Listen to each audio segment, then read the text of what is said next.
ये आवाज कहां से आ रही है? चलो देखते हैं।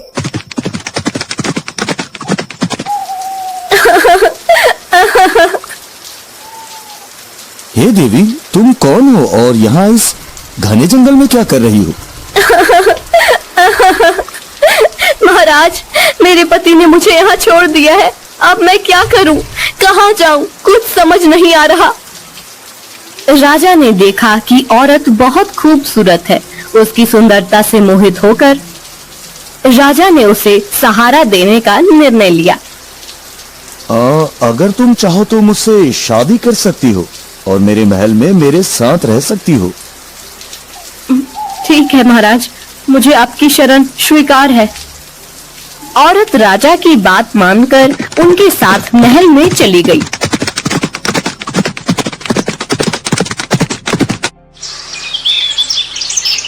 दोनों ने शादी कर ली। राजा वीरेंद्र की पहली पत्नी रानी सौम्या ने न चाहते हुए भरी मन से दोनों का महल में स्वागत किया। रानी सौम्या के दो पुत्र थे, राजकुमार आदित्य और राजकुमार धीरेन। वो दोनों बड़े ही चंचल थे, परंतु छोटी रानी सुष्मिता के महल में आने के बाद से दोनों चुप से रहने लगे। हमें कुछ ठीक नहीं लग रहा। कुछ दिनों से राजकुमार आदित्य और राजकुमार धीरेन कुछ चुप से रहने लगे हैं।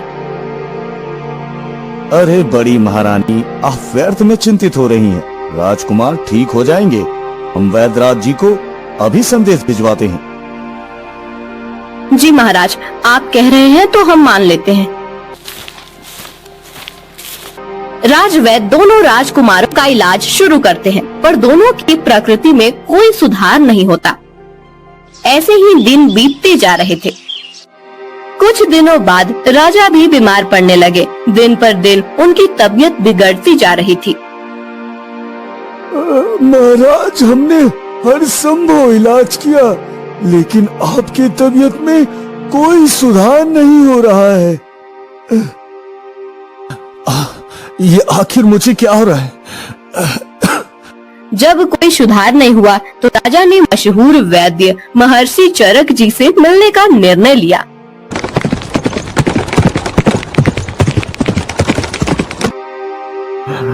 महर्षि जी, मैं बहुत बीमार हूँ। जब से मैंने नई शादी की है, तब से मेरी तबीयत बिगड़ती जा रही है। महाराज, क्या आप बता सकते हैं कि वो औरत आपको कहाँ मिली थी? महर्षि, वो मुझे जंगल में मिली थी जब मैं शिकार से लौट रहा था। महाराज, वो औरत नहीं, इच्छाधारी नागिन है। नागिन, उसके जहर के कारण ही आप बीमार हो रहे हैं महाराज। मुझे विश्वास नहीं हो रहा कि मेरी नई रानी नागिन है। आप एक काम करें, महल जाकर हर जगह से पीने का पानी हटा दे और कुएं को ढक दे। फिर आधी रात को उसे कहें कि आपको बहुत प्यास लगी है और पानी चाहिए। देखना वो पानी कहाँ से लाती है। राजा ने वैद्य महर्षि चरक जी की सलाह मानी और महल में सभी पानी के बर्तन खाली करवा दिए और कुएं को ढकवा दिया।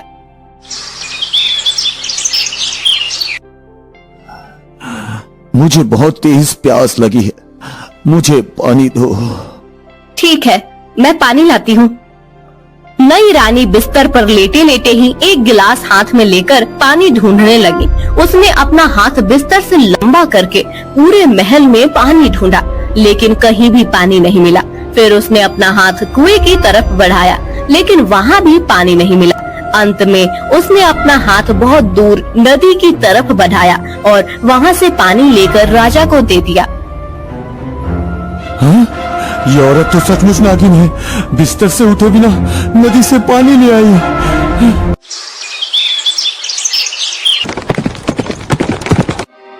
महर्षि जी, मुझे यकीन हो गया है कि वो औरत नहीं, नागिन है। मुझे उससे बचाइए महर्षि जी, मुझे उससे बचाइए। महाराज, आज आप अपनी पहली पत्नी रानी सौम्या से कहे कि चलो समुद्र देखने चलते हैं। जब आप ऐसा कहेंगे तो नई रानी भी साथ चलने का जिद करेगी, फिर आप उसे भी साथ लीजिए। आगे का काम मैं देख लूंगा। राजा ने महर्षि चरक जी की बात मानी और महल लौटकर अपनी पहली रानी सौम्या से कहा, रानी सौम्या, चलो समुद्र देखने चलते हैं। मुझे भी समुद्र देखना है। हाँ ठीक है भाई, तुम भी चलो। अगले दिन सब समुद्र के पास पहुँचे। महर्षि चरक जी भी साथ में आए। सब लोग नाव में सवार होकर समुद्र में घूमने लगे।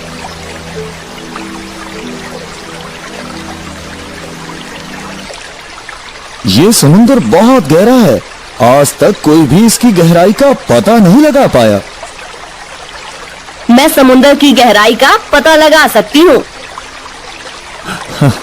अरे, जब बड़े बड़े तैराक और नाविक आज तक इसकी गहराई का पता नहीं लगा पाए, तो तुम कैसे लगा सकती हो? ठीक है, मैं समुद्र में कूदने जा रही हूँ।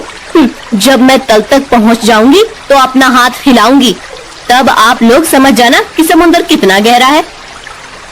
अच्छा ठीक है, करके दिखाओ। नई रानी समुद्र में कूद गई। उसके कूदते ही महर्षि चरक जी ने नाव को तट की तरफ भगाने का आदेश दिया। महाराज, जल्दी से नाव को तट की तरफ ले चलिए, जल्दी करिए महाराज। और एक किस्म की दवा पानी में फेंकने लगे। नागिन ने जब समुद्र तल तक पहुंचकर हाथ हिलाया तो वह महर्षि चरक जी की दवा से पत्थर बन गई और वहीं जम गई। महर्षि, आपने मेरी जान बचाई, इसके लिए मैं आपका हमेशा ऋणी रहूंगा महर्षि, हमेशा आभारी रहूंगा।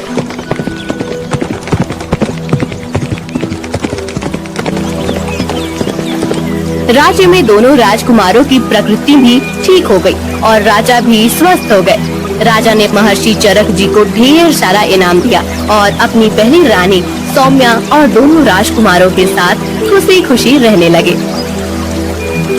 कहा जाता है कि वह नागिन आज भी समुद्र तल में अपना हाथ हिलाती रहती है। ओम नमः शिवाय, ओम नमः शिवाय, ओम नमः शिवाय।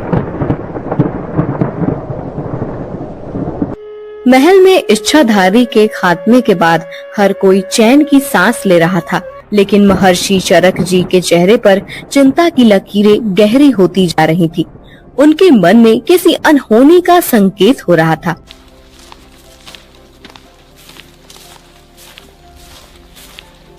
महाराज, हमें ये सोचकर संतोष नहीं करना चाहिए कि वो इच्छाधारी नागिन को समुद्र में कैद करने से सब कुछ समाप्त हो गया।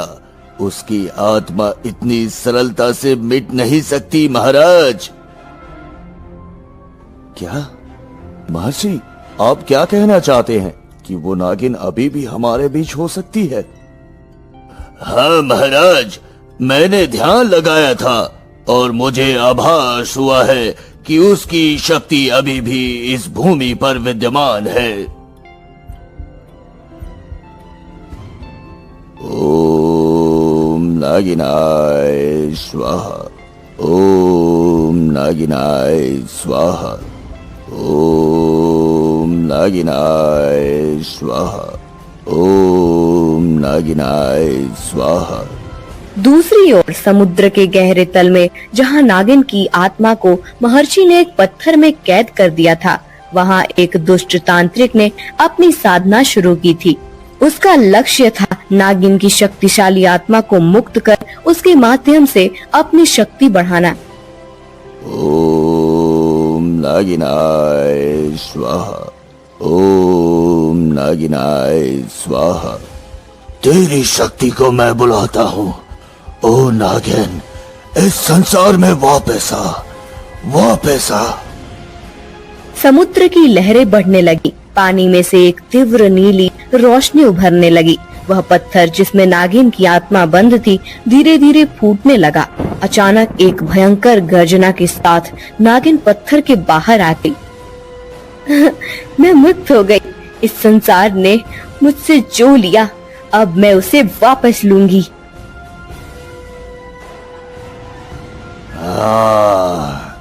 मैं तुम्हारी शक्ति के साथ इस दुनिया पर राज करूंगा, राज।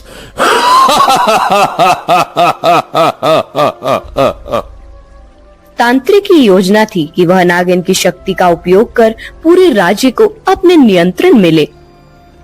ये तो संभव नहीं है तांत्रिक। नागिन ने अपनी कुटिलता से तांत्रिक को धोखा दिया। वह उसे मारकर उसके सारे जादू पर कब्जा कर लेती है। अब नागिन पहले से भी शक्तिशाली हो चुकी थी। कोई भी मेरी शक्तियों को नियंत्रित नहीं कर सकता। अब मैं अपना बदला पूरा करूंगी और उस राजा वीरेंद्र को तबाह करूंगी जिसने मुझे कैद किया था। महल के बगीचे में एक दिन रानी सौम्या टहल रही थी। अचानक उन्हें ऐसा महसूस हुआ जैसे कोई उन्हें देख रहा है। एक अनजानी घबराहट उनके दिल में घर करने लगी। ये हवा इतनी तेज क्यों हो गई? कोई यहाँ है क्या? अचानक एक अदृश्य शक्ति रानी सौम्या पर हमला करती है। उनके गले पर एक ठंडी नागिन जैसी छाया महसूस होती है। वे घबराकर पीछे हटती हैं, लेकिन वह छाया धीरे धीरे गायब हो जाती है। सौम्या समझ जाती है कि यह कोई सामान्य घटना नहीं थी। एक रात जब पूरा महल गहरी नींद में था, नागिन ने अपना रूप धारण कर लिया। वह एक सर्पनी के रूप में राजकुमारों के कक्ष में प्रवेश करती है।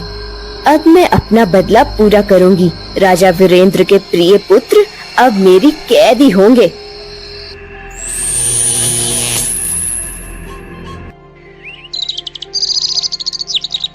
महल में कोई भी नहीं जान पाता कि दोनों राजकुमार गायब हो गए हैं।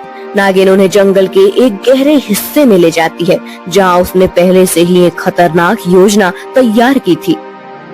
अगली सुबह महल में हड़कंप मच जाता है। आदित्य धीरेन कहाँ गए?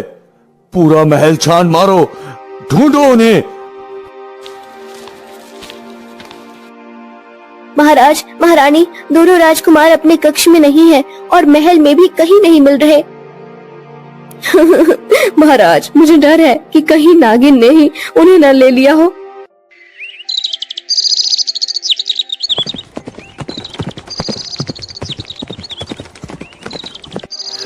महाराज, हमें उनकी तुरंत खोज शुरू करनी चाहिए। ये नागिन की चाल हो सकती है महाराज। हाँ महर्षि, हमें उन्हें जल्द से जल्द खोज निकालना होगा। जंगल के एक गहरे और अंधकारमय स्थान में नागिन ने दोनों राजकुमारों को बांध रखा है। वह उन्हें मारने की योजना बना रही है। हमें छोड़ दो, हमने तुम्हारा क्या बिगाड़ा है? तुम्हारे पिता ने मुझे धोखा दिया, अब तुम दोनों उसकी सजा भुगतोगे। अरे नागिन, हमारे पिताजी को ये बात पता चली कि तुमने हमें कैद किया है तो वो तुम्हारा क्या हश्र करेंगे, पता है ना तुम्हें? हाँ? बच्चे, मुझे डराना बंद करो। तुम मेरे बदले का साधन हो और अब तुम्हारे पिता को अपने पापों का फल मिलेगा। महर्षि चरक जी राजा वीरेंद्र के साथ अपनी दिव्य शक्तियों और मंत्रों का सहारा लेकर जंगल के उस गुप्त स्थान तक पहुंच जाते हैं।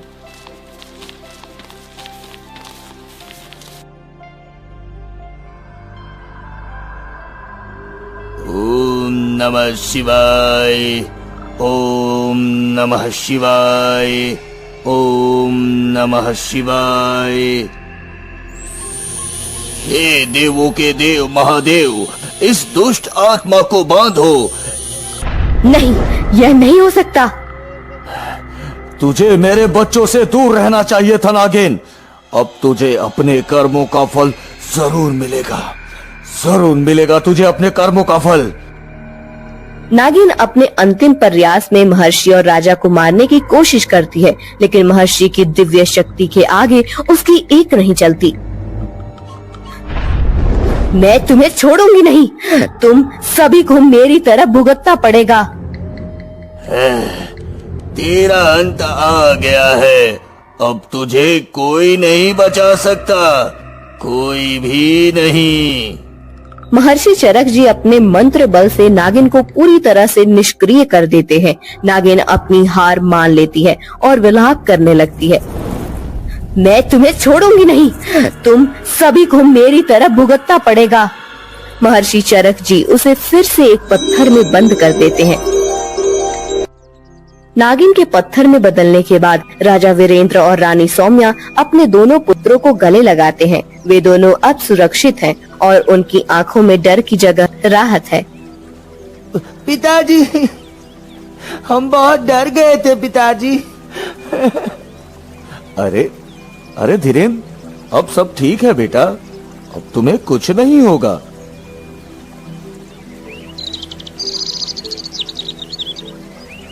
ओम नमः शिवाय, ओम नमः शिवाय, ओम नमः शिवाय।